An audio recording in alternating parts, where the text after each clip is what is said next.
Nous sommes une famille riche. Et tu te présentes à ta propre fête de fiançailles dans une robe bon marché? A ricané ma future belle-mère. Ma future belle-sœur s'est avancée, a déchiré ma robe et a craché. Elle essaie d'humilier notre famille. Mon fiancé a simplement baissé la tête et n'a rien dit. Mais lorsque mon puissant grand-père est entré dans la salle de bal. Je m'appelle Heidi. J'ai perdu mes parents lors d'un triste événement quand j'avais 9 ans. Depuis ce jour, mon grand-père Harold m'a élevé. C'est une figure très puissante et immensément riche du monde de l'entreprise. Il a bâti un immense empire commercial et prévoyait que j'hérite de tout. Mais il y a 3 ans, j'ai pris une décision qui l'a surpris.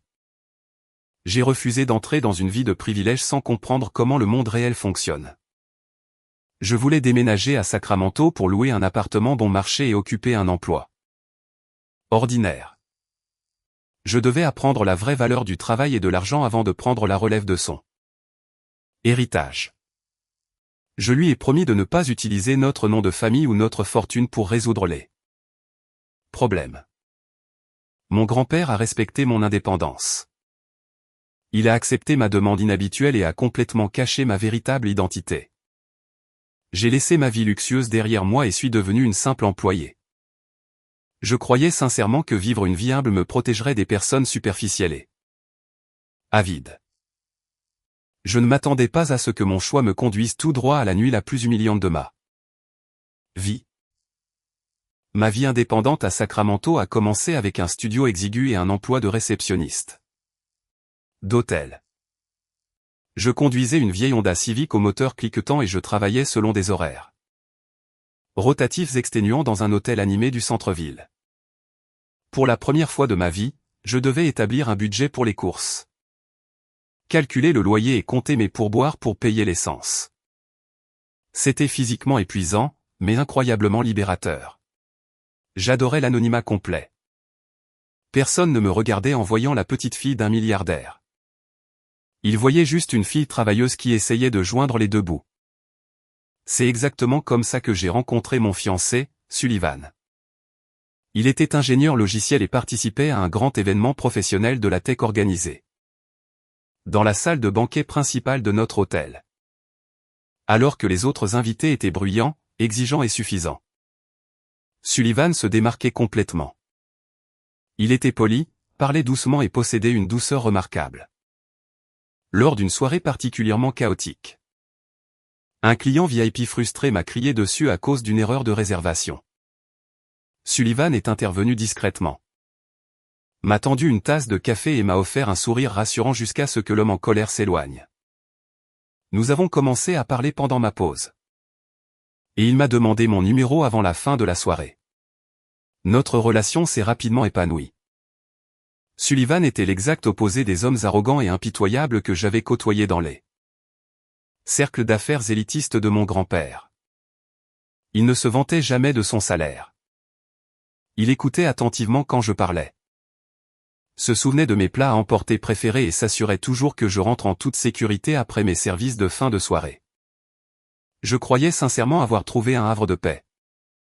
Un homme qui valorisait le caractère plutôt que les comptes en banque. Mais avec le recul, les signes avant-coureurs étaient toujours là. J'ai simplement choisi de les ignorer. Sullivan était la définition parfaite du fils à maman. Sa mère dictait son emploi du temps, ses choix quotidiens et son humeur générale. Cela a commencé par de petites interruptions persistantes. Nous pouvions être au milieu d'un dîner d'anniversaire romantique. Et son téléphone se mettait à vibrer bruyamment. L'écran affichait le nom de sa mère. Au lieu de mettre l'appareil en silencieux, Sullivan lâchait instantanément sa fourchette, s'excusait frénétiquement et prenait l'appel. Il passait 20 minutes à faire les 100 pas devant le restaurant, acquiesçant avec empressement à toutes les exigences qu'elle formulait, me laissant assise seule à table. Un soir, alors que nous étions assis dans mon petit salon, j'ai finalement exprimé mes inquiétudes grandissantes. Je le regardais envoyer un message à sa mère pour la 5e fois en une seule heure. Sullivan, dis-je en posant ma tasse de café sur la table. Tu parles constamment à ta mère. Sait-elle seulement que j'existe? Et si elle n'aime pas le fait Que je sois juste une réceptionniste d'hôtel qui vit d'un salaire à l'autre? Il n'a pas levé les yeux de son écran immédiatement. Quand il l'a finalement fait, il a eu un rire dédaigneux et nerveux. Il a tendu la main et m'a serré la mienne. Ma mère comprendra. Ne t'inquiète pas, a-t-il répondu doucement. Elle s'inquiète juste pour moi. Une fois qu'elle te connaîtra, elle verra à quel point tu es incroyable. Laisse-moi juste m'en occuper. Il disait toujours ça. Laisse-moi m'en occuper. Il évitait activement toute conversation approfondie sur sa dynamique familiale. Il détestait les conflits et aurait fait absolument n'importe quoi pour maintenir la paix. Surtout si cela signifiait garder sa mère heureuse. À l'époque, j'ai confondu son extrême évitement des conflits avec une nature pacifique. Je pensais que son obéissance aveugle à sa mère signifiait simplement qu'il était un homme loyal envers sa famille. Je n'avais aucune idée que son incapacité à se défendre finirait par briser notre relation. Malgré ces signaux d'alerte subtils, mon amour pour lui grandissait. Il me donnait le sentiment d'être ancré dans une réalité que je désirais désespérément. 1 an plus tard, Sullivan m'a demandé en mariage. Il n'a pas organisé de flash mob extravagant ni loué un yacht de luxe. Au lieu de cela, il m'a emmené dans un parc tranquille surplombant la rivière Sacramento au coucher du soleil. Nous nous sommes promenés au bord de l'eau, parlant de nos projets d'avenir. Soudain, il s'est arrêté de marcher. A pris une profonde inspiration et a posé un genou à terre sur l'herbe. Il a sorti une petite boîte en velours contenant une modeste bague en diamant. Ses mains tremblaient légèrement alors qu'il me regardait. Il a promis de me protéger, de construire une vie simple et heureuse ensemble. Et d'être toujours à mes côtés. Les larmes me sont montées aux yeux. C'était exactement le genre de moment authentique et sans prétention que j'avais toujours souhaité. Peu m'importait que la bague coûte une fraction de ce que mon grand-père dépensait pour un seul déjeuner d'affaires. Reniflement, ce qui comptait, c'était l'homme qui la tenait. J'ai dit oui, en lui jetant les bras autour du cou. Je l'ai serré fort, fermement. Croyant que mon identité secrète n'avait pas d'importance et que notre amour pouvait résister à n'importe quelle tempête. 1 semaine après avoir accepté sa demande, Sullivan m'a emmené chez sa famille pour me présenter officiellement à sa mère et à sa sœur. Nous nous sommes garés dans l'allée d'une grande maison de banlieue.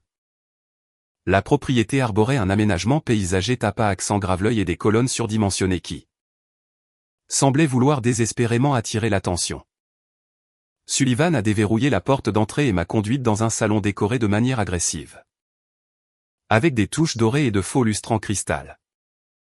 C'est là que j'ai rencontré ma future belle-mère, Rita, et ma future belle-sœur, Sabrina. Rita portait une robe de créateur rigide et un lourd collier de perles pour un simple dîner de famille. Elle m'a offert un sourire crispé et étudié. Sabrina se tenait à côté d'elle, tenant un verre de vin en cristal. La toute première chose que Sabrina a faite a été de me toiser de la tête aux pieds. Ses yeux se sont dirigés directement vers mon sac à main. Lorsqu'elle s'est rendue compte qu'il n'arborait aucun logo de luxe reconnaissable. Sa lèvre supérieure s'est brièvement retroussée en un ricanement. Alors, Heidi, a dit Sabrina d'une voix traînante, en faisant tourner son vin. Je t'ai vu arriver. C'est ta voiture garée derrière ma Mercedes? Oui, ai-je répondu calmement. C'est une vieille Honda Civic. Oh, a dit Sabrina. Elle a étiré la syllabe, la chargeant de pitié. Eh bien, ça te mène d'un point à un point B.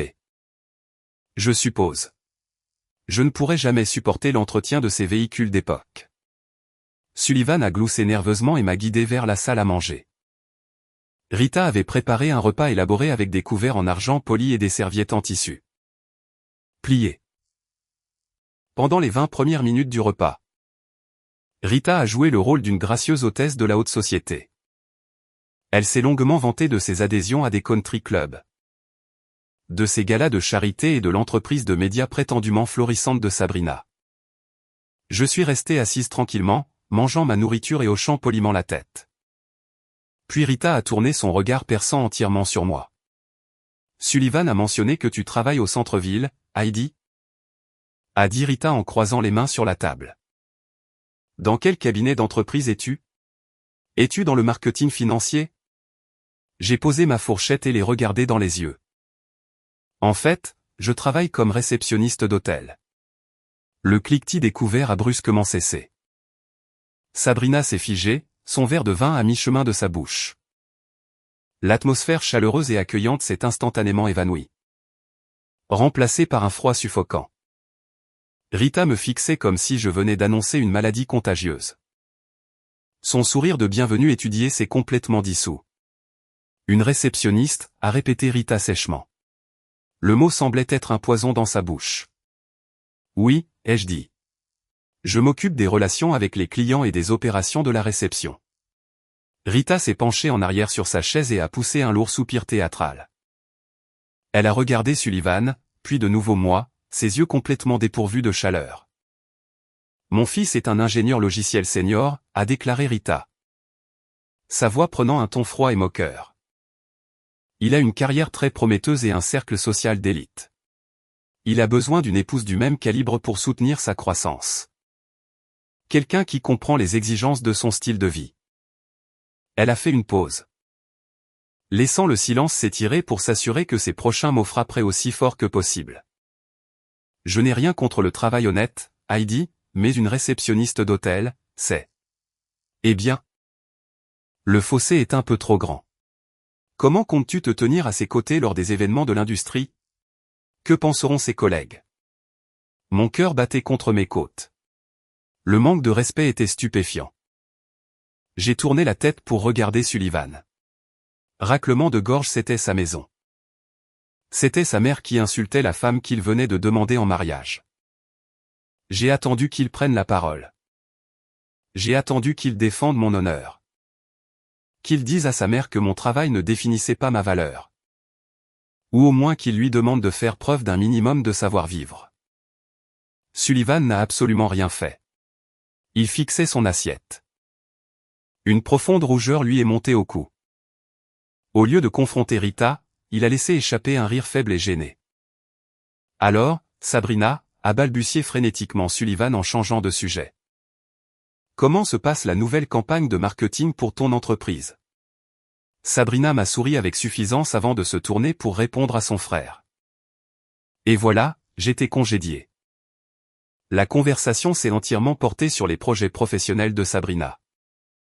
Je suis resté assise là, dans un silence stupéfait. L'homme qui avait promis de me protéger une semaine plus tôt ne trouvait même pas le courage de me défendre contre un commentaire désobligeant à table. Le reste de la soirée s'est éternisé dans une tension angoissante. J'ai terminé mon repas machinalement, réalisant à quel point ma dignité comptait peu dans cette maison. L'inconfort de ce dîner s'est rapidement intensifié lorsque Rita a organisé une rencontre privée avec moi quelques jours plus tard. Elle a choisi un café chic du centre-ville.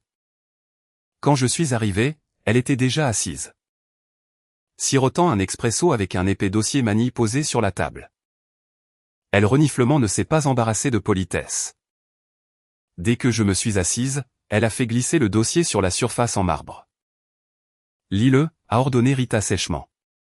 J'ai ouvert le dossier. C'était un contrat de mariage rédigé par ses avocats.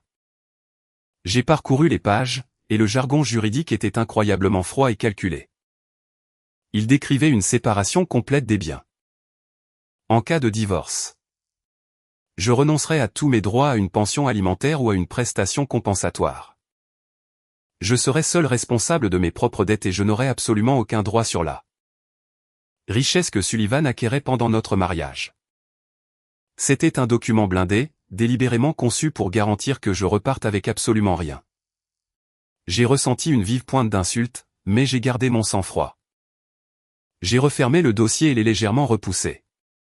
C'est très complet. Ça protège mon fils, a répondu Rita en se penchant en avant avec un regard dur. Mais ce document ne couvre que les aspects légaux. Si tu veux vraiment entrer dans notre famille, il y a une condition non écrite que tu dois accepter. Je l'ai regardé, attendant. Tu démissionneras immédiatement de ce travail de réceptionniste bon marché, a exigé Rita. Son ton ne laissait aucune place à la négociation.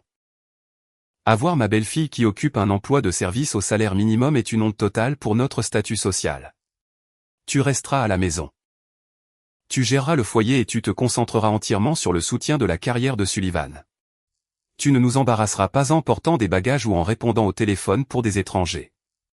L'audace de sa demande m'a laissé complètement sans voix. Elle voulait que je renonce à mes droits financiers par écrit et que j'abandonne ma seule source de revenus indépendants en réalité. Elle essayait activement de me piéger dans un coin où je serais entièrement dépendante de la pitié de sa famille. J'ai posé ma main fermement sur le dossier et l'ai repoussé sur la table. Je ne signerai pas ça, ai-je dit clairement. Et je ne quitterai certainement pas mon travail.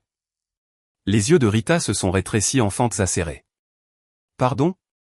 Le mariage est un partenariat égal, pas une acquisition d'entreprise, ai-je déclaré en tenant bon. Je ne veux pas de l'argent de votre fils. Je peux subvenir à mes besoins. Mais je refuse de signer un contrat qui me traite comme un passif financier. Et je ne renoncerai pas à mon indépendance juste pour protéger votre fragile image sociale. Si Sullivan veut m'épouser, il m'épouse tout entière, y compris ma carrière. Rita a claqué sa tasse de café sur la table. Espèce de petite arrogante. Tu es juste contrarié parce que tu ne peux pas mettre la main sur notre fortune. Nous verrons ce que Sullivan a à dire sur ton entêtement. Elle a attrapé son sac à main et est sortie en trombe. Ce soir-là, j'ai attendu Sullivan dans mon appartement. Dès qu'il a franchi la porte, je l'ai confronté. Je lui ai demandé pourquoi il avait permis à sa mère de me tendre une embuscade avec un contrat agressivement injuste et un ultimatum pour ruiner ma carrière. Au lieu de valider ma colère ou de me défendre, Sullivan a poussé un long soupir épuisé. Il s'est frotté les tempes, a laissé tomber sa mallette et s'est effondré sur le canapé. Heidi, s'il te plaît, a gémi Sullivan. Pourquoi dois-tu tout rendre si incroyablement difficile ? Je me suis figé sur place. C'est moi qui rends les choses difficiles ? Elle m'a demandé de renoncer à tous mes droits et de quitter mon travail. Elle m'a traité comme une criminelle qui essaie de te voler. Ce n'est qu'un bout de papier, a argumenté Sullivan en refusant de croiser mon regard furieux. Ma mère s'inquiète. C'est juste sa façon de faire. Et honnêtement, elle n'a pas tort à propos du travail. Tu as des horaires de fou pour un salaire de misère. Je gagne assez pour nous deux. Quitte l'hôtel. Signe le document et laisse-lui cette victoire. Ce n'est pas si grave. Lui laisser cette victoire, ai-je répété, ma voix tremblant d'incrédulité. Sullivan ? Elle me traite comme une croqueuse de diamants. Elle essaie de me priver de mon indépendance pour que je n'ai nulle part où aller. Elle essaie juste de protéger la famille, a lancé Sullivan en élevant la voix. Il s'est immédiatement repris et a baissé la tête, arpentant le sol. Écoute, signe-le. D'accord ? D'autres femmes seraient ravies de rester à la maison. Fais-lui plaisir pour garder la paix. Je ne veux plus avoir à gérer les disputes. Il est entré dans la chambre et a fermé la porte derrière lui. Je suis resté seul dans le salon, fixant la porte fermée en silence total. Il ne se souciait pas de ma dignité, de ma carrière ou de mes sentiments. Il ne se souciait que d'éviter les conflits avec sa mère. À cet instant précis, une fissure massive s'est formée dans les fondations de notre relation. Et les dégâts semblaient totalement irréversibles. Comme je refusais absolument de signer l'accord. Rita a changé de tactique pour contrôler toute mon image publique pour la fête de fiançailles. 3 jours avant l'événement, une énorme boîte de livraison est arrivée à mon appartement. L'emballage portait le logo d'une boutique de grand luxe du quartier le plus riche de la ville. J'ai ouvert le couvercle et retiré le papier de soie. À l'intérieur se trouvait une robe qui représentait tout ce que je méprisais dans la richesse. Superficielle. Elle était lourdement couverte de strass d'apparence bon marché. Présentait un décolleté inconfortablement plongeant et était d'une couleur aveuglément criarde. Elle ressemblait moins à une tenue de fiançailles qu'à un appel désespéré à l'attention. Avant même que je puisse remettre le couvercle sur la boîte, mon téléphone a sonné. Le nom de Rita s'est affiché à l'écran. Je suppose que le coursier a livré mon paquet. A déclaré Rita à la seconde où j'ai répondu à l'appel. Elle n'a pas pris la peine de dire bonjour. J'ai reçu une boîte, oui, ai-je répondu en regardant le tissu criard. Mais je ne porterai pas ça. Rita a laissé échapper un rire aigu et condescendant à travers le récepteur. Tu n'as pas le choix en la matière. Désormais, tu fais partie de la famille Vance. C'est moi qui déciderai ce que tu portes. Tu dois avoir l'air à la hauteur pour ne pas nous embarrasser devant nos invités de la haute société. Mets-la. Fais-la retoucher si nécessaire, et porte-la samedi. Je suis parfaitement capable de m'habiller toute seule, ai-je dit fermement. En gardant une voix égale. J'ai déjà une tenue de prête pour ma fête de fiançailles. Je me fiche des haillons bon marché que tu as achetés dans un magasin discount, a lancé Rita. Abandonnant complètement sa façade polie. Tu porteras ce que je t'ai acheté, ou tu le regretteras. Elle a raccroché brutalement, coupant la communication. J'ai jeté mon téléphone sur le canapé et je suis allé directement dans le placard de ma chambre. J'ai dépassé mes vêtements de travail quotidien et j'ai soigneusement sorti une lourde housse de protection. Je l'ai ouverte lentement. À l'intérieur était suspendue une robe classique magnifiquement taillée. Elle était modeste, élégante et intemporelle. Elle reniflement n'avait pas de diamant tape à accent grave-l'œil ni d'étiquette de créateur. C'était la robe de ma mère. C'était la tenue exacte qu'elle portait pour son dernier anniversaire. Quelques semaines seulement avant l'accident tragique qui me l'a enlevée, ainsi que mon père. Je l'avais conservée précieusement pendant plus d'une décennie. Pour le monde extérieur, elle pouvait paraître légèrement vintage ou simple, mais pour moi, c'était un trésor inestimable. La porteur était ma façon de m'assurer que ma mère puisse être avec moi l'un des jours les plus importants de ma vie. Aucune somme d'argent et certainement aucune exigence hurlante de Rita ne pourrait me forcer à remplacer ce lien émotionnel profond par un morceau de tissu tape à accent grave-l'œil. J'ai accroché la robe au dos de ma porte, me sentant complètement sûr de ma décision. 1 heure plus tard, mon téléphone a de nouveau sonné. C'était Sullivan cette fois. As-tu sérieusement commencé une dispute avec ma mère pour un vêtement, a exigé Sullivan. Il semblait furieux. C'était la toute première fois qu'il élevait la voix sur moi d'une manière aussi agressive. Je n'ai pas commencé de dispute, ai-je expliqué en m'agrippant au bord du comptoir de la cuisine. Ta mère m'a envoyé une robe que je ne suis pas à l'aise de porter. Je lui ai dit que j'avais déjà ma propre robe pour la fête. Pourquoi dois-tu tout rendre si incroyablement difficile, a hurlé Sullivan au téléphone. Ignorant complètement ma version des faits. Ma mère a dépensé beaucoup d'argent pour cette tenue afin de te rendre présentable. Est-ce si difficile de simplement porter la robe qu'elle a choisie? Arrête d'être si têtu et fais juste ce qu'elle dit. Ma poitrine s'est serrée. Sullivan? La robe que je porte appartenait à ma défunte mère. C'est la dernière chose qu'elle a portée avant de nous quitter. Je veux que son souvenir soit avec moi. Personne ne se soucie de quelques vieux vêtements vintage. A-t-il gémi avec une frustration intense, rejetant complètement mon traumatisme. Tu embarrasses ma mère. Porte la robe qu'elle a achetée. Ou ne te donne même pas la peine de venir à la fête. Un silence lourd et suffocant s'est installé entre nous. L'homme à l'autre bout du fil était un parfait inconnu. Il se souciait plus de l'ego fragile de sa mère que du souvenir de mes défunts parents. Je n'ai pas argumenté. Je n'ai pas crié en retour. J'ai simplement éloigné le téléphone de mon oreille et j'ai appuyé sur le bouton de fin d'appel. Je suis retourné dans la chambre. J'ai regardé la robe de ma mère suspendue à la porte et j'ai fait le vœu silencieux de la protéger à tout prix. Ce soir-là, les lustres en cristal de la salle de bal de l'hôtel brillaient de 1000 feux lorsque j'ai franchi les portes. Je gardais la tête haute, portant la robe vintage de ma mère. Elle portait le parfum léger et réconfortant de la lavande, me donnant la force dont j'avais besoin pour affronter la famille Vance. Mais au moment où mes talons ont cliqué sur le sol en marbre poli, le brouhaha ambiant dans l'immense salle s'est brusquement éteint.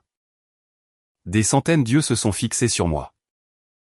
L'élite fortunée de Sacramento, vêtue de robes de créateur tape à accent grave-l'œil et de smoking sur mesure, a commencé à chuchoter. Reniflement, un murmure dur et critique s'est propagé dans la foule.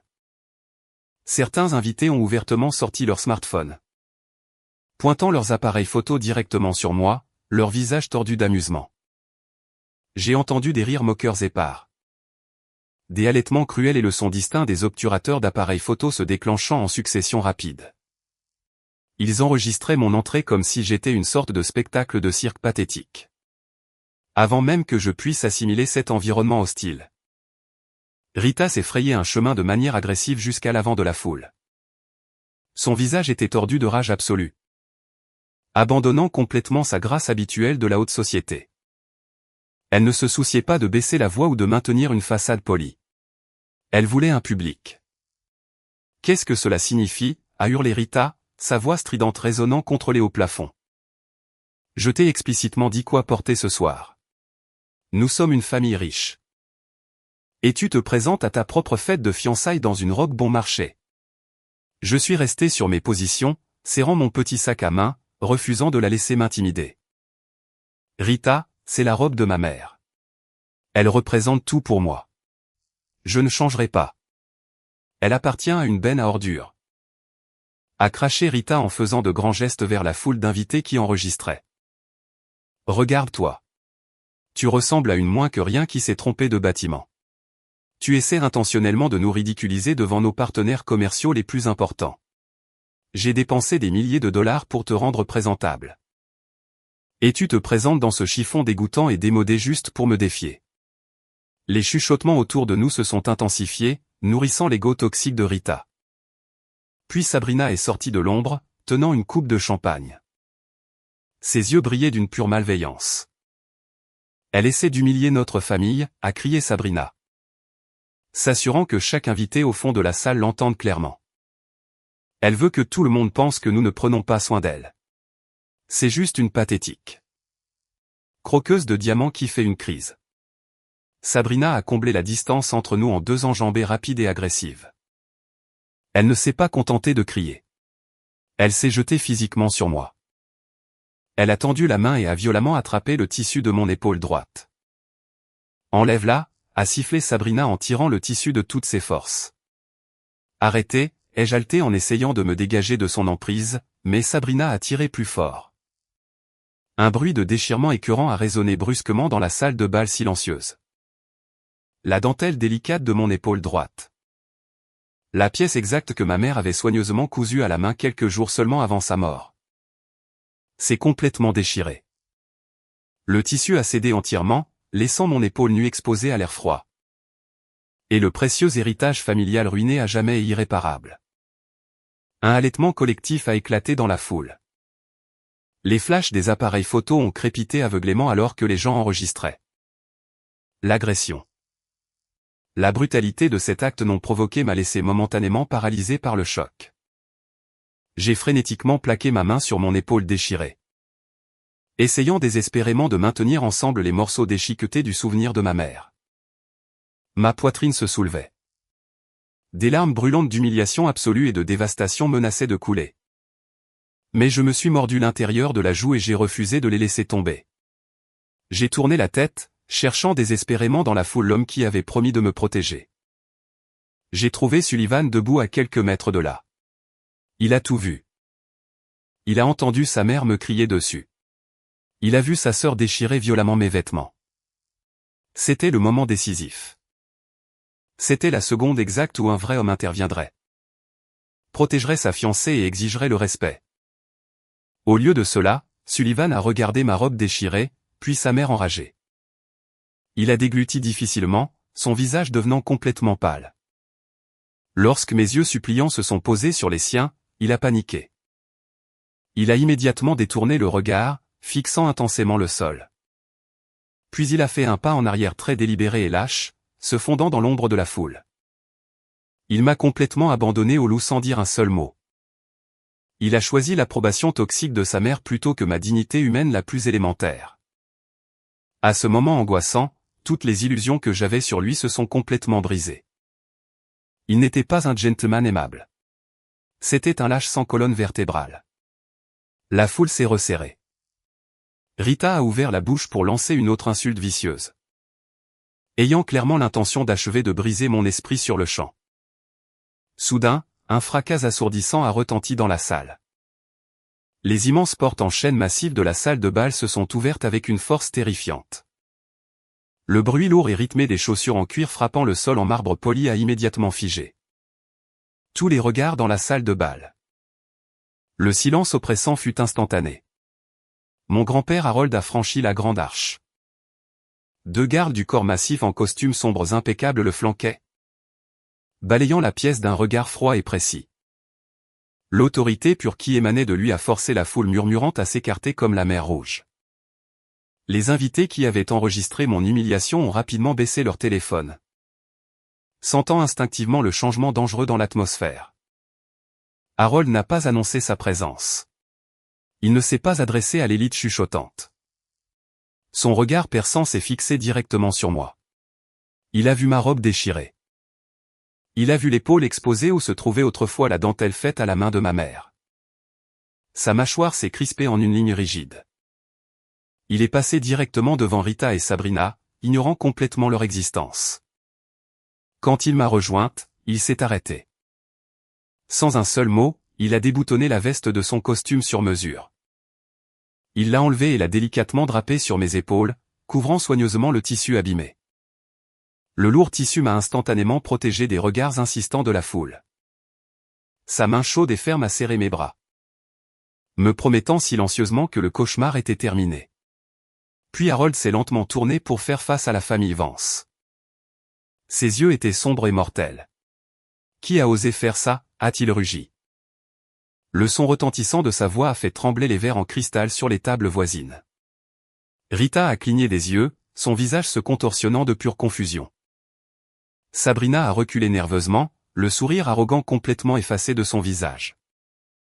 Il n'avait clairement aucune idée de qui était cet homme imposant.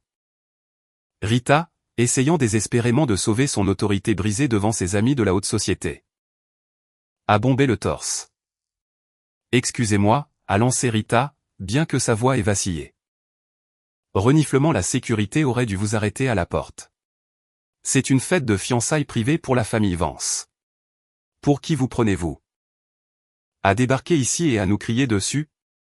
Harold a laissé échapper un rire bas et menaçant. Le son m'a donné des frissons dans le dos. Il a regardé autour de l'extravagante salle de bal, parcourant les plafonds à feuilles d'or et les lustres massifs avant de ramener son regard mortel sur Rita.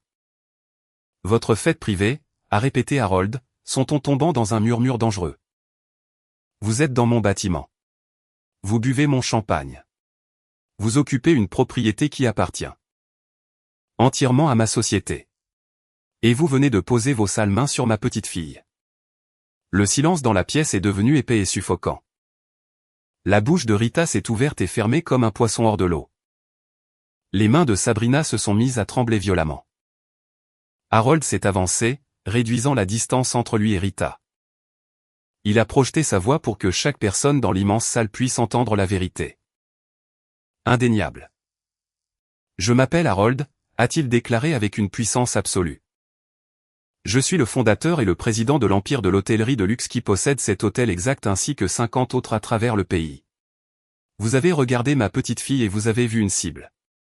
Vous avez vu une jeune femme menant une vie humble, occupant un emploi honnête. Et vous avez décidé qu'elle était inférieure à vous. Vous pensiez pouvoir l'intimider, la contrôler et lui ôter sa dignité sans en subir les conséquences. » Harold a pointé un doigt sévère sur Rita. Elle a choisi de vivre simplement pour apprendre la vraie valeur du travail. Elle voulait connaître le vrai caractère des gens qui l'entouraient sans l'influence de l'argent. Reniflement et ce soir. Vous lui avez montré exactement qui vous êtes. Vous avez révélé vos vraies couleurs laides, avide et arrogante. Un halètement collectif et retentissant a parcouru les centaines d'invités. La prise de conscience a frappé la salle comme une onde de choc dévastatrice. La pauvre réceptionniste d'hôtel dont il s'était moqué sans pitié quelques instants plus tôt était en fait la future propriétaire d'un empire de plusieurs milliards de dollars. La transformation de la famille Vance fut spectaculaire à observer. Rita a reculé en trébuchant, ses genoux fléchissant visiblement sous son poids. Elle s'est désespérément agrippée au bord d'une table de traiteur pour ne pas s'effondrer sur le sol. Toute couleur a quitté son visage, la laissant pâle et maladive. Sabrina tremblait si fort qu'elle a laissé tomber sa coupe de champagne. Elle s'est brisée contre le sol en marbre, Mais personne n'a bougé. Elle a fixé ses propres mains avec une horreur pure et totale, réalisant enfin l'ampleur catastrophique de ses actes. Elle venait d'agresser physiquement une héritière milliardaire au milieu de son propre hôtel. Sullivan, qui s'était lâchement réfugié dans l'ombre quand j'avais le plus besoin de lui, s'est soudainement frayé un chemin vers l'avant. Ses yeux étaient grands ouverts de panique. La réalité qu'il venait de permettre à sa mère et à sa sœur de détruire publiquement sa relation avec une héritière milliardaire le déchirait visiblement. Il a ouvert la bouche, levant les mains dans un geste d'excuse pathétique. Mais Harold l'a réduit au silence d'un seul regard perçant. La terreur absolue qui émanait de la famille Vance était assourdissante. L'atmosphère suffocante était si lourde que les halètements tremblants de Sabrina résonnaient clairement dans la salle de bal silencieuse. Harold n'a pas perdu une seconde de plus sur leur choc. Il s'est légèrement tourné, levant une seule main. Le directeur général de l'hôtel, qui se tenait nerveusement près de l'entrée, s'est immédiatement précipité, tenant une tablette numérique. « Monsieur le Président », a dit le directeur en s'inclinant respectueusement. « Révoquez immédiatement les cartes de membres VIP de la famille Vance », a ordonné Harold. Sa voix froide et purement transactionnelle. Reniflement, ils sont bannis en permanence de cette propriété et de tous les lieux affiliés. Contactez le service juridique dès lundi matin. Je veux un examen complet de tous les contrats de fournisseurs. Trouvez les clauses de résiliation pour la société de médias de Sabrina Vance et rompez tous les liens commerciaux. Nous ne renouvelons pas les contrats avec des passifs violents. Sabrina a poussé un gémissement fort et pathétique. Son entreprise croulait déjà sous des dettes massives. Perdre un client corporatif comme notre empire garantirait sa faillite immédiate et très publique. De plus, a ajouté Harold en regardant directement Rita. Annulez toutes les remises d'entreprise appliquées à l'événement de ce soir. Facturez leur 100% des coûts du lieu et de la restauration. S'ils ne paient pas la facture avant demain après-midi, envoyez-la directement au recouvrement. Harold s'est ensuite approché de Sabrina, les yeux complètement dépourvus de pitié. Et considérez-vous incroyablement chanceuse que je n'appelle pas la sécurité tout de suite. Arracher les vêtements d'une femme est un acte inacceptable et honteux et une destruction volontaire de biens. Si vous vous approchez à nouveau de ma petite fille, mes avocats vous enseveliront si profondément sous les poursuites civiles que vous ne vous en remettrez jamais. Le poids des conséquences a écrasé les femmes Vance. Rita, la femme qui m'avait exigé de laver les sols et de quitter mon travail, est littéralement tombée à genoux. Elle a attrapé le bas du pantalon sur mesure de mon grand-père, pleurant ouvertement. « S'il vous plaît, monsieur, nous avons fait une terrible erreur. Heidi, s'il vous plaît. Pardonnez-nous. Nous ne savions pas qui vous étiez. » C'est exactement ça le problème, Rita, ai-je dit en la regardant, le visage couvert de larmes. Vous ne respectez les gens que lorsque vous connaissez le solde de leur compte en banque. Sullivan a finalement percé la foule. Son visage était entièrement rouge de panique et de regret désespéré. Il a tendu la main vers moi, ses doigts tremblant sauvagement. « Heidi, s'il te plaît » a balbutié Sullivan, sa voix se brisant sous la pression. « Je suis tellement désolé. Je ne savais pas qu'elles iraient aussi loin. Donne-moi juste une chance. Laisse-moi tout expliquer. Nous pouvons arranger ça. Je t'aime. » J'ai regardé l'homme que j'avais failli épouser. Je ne ressentais plus de colère, juste un immense sentiment de clarté. D'un geste rapide, j'ai retiré la modeste bague de fiançailles de mon doigt. Je me suis avancé et j'ai pressé le métal froid directement dans sa paume tremblante. Il n'y a absolument rien à expliquer, Sullivan, ai-je dit fermement, en m'assurant que chaque mot le blesse profondément. Quand ta mère m'a tendu un contrat injuste pour ruiner ma carrière, tu m'as dit de le signer. Quand elle a insulté la mémoire de ma défunte mère, tu m'as crié dessus pour que je lui obéisse. Et quand ta sœur s'en est prise à moi devant des centaines de personnes, tu as reculé et tu t'es caché. Sullivan a dégluti difficilement, des larmes épaisses montant à ses yeux. Il a essayé de parler, mais aucun mot n'est sorti. Ce dont j'ai besoin, c'est d'un homme qui ose se tenir à mes côtés pendant la tempête. Ai-je poursuivi, ma voix résonnant clairement dans la pièce silencieuse. Je n'ai pas besoin d'un lâche qui ne trouve son courage que lorsqu'il réalise qui est mon grand-père. C'est complètement terminé entre nous. J'ai tourné le dos à Sullivan pour toujours. J'ai glissé mon bras dans celui de mon grand-père. Ensemble, nous sommes sortis de la grande salle de bal, laissant la famille Vance faire face à sa ruine financière et à sa disgrâce publique seule. Les lourdes portes en chêne se sont refermées derrière nous, étouffant pour de bon leurs excuses pathétiques. La vie met toujours à l'épreuve les gens qui vous entourent. Ne jugez jamais quelqu'un sur son titre de poste ou son compte en banque. Le caractère se révèle dans la façon dont les gens traitent ceux qu'ils croient n'avoir rien à leur offrir. Chérissez toujours ceux qui se tiennent fièrement à vos côtés pendant une tempête. Car ce sont les seuls qui méritent d'être là quand le soleil brille. Merci à tous d'avoir écouté mon histoire jusqu'au bout. Qu'auriez-vous fait à ma place? Auriez-vous porté plainte contre la sœur?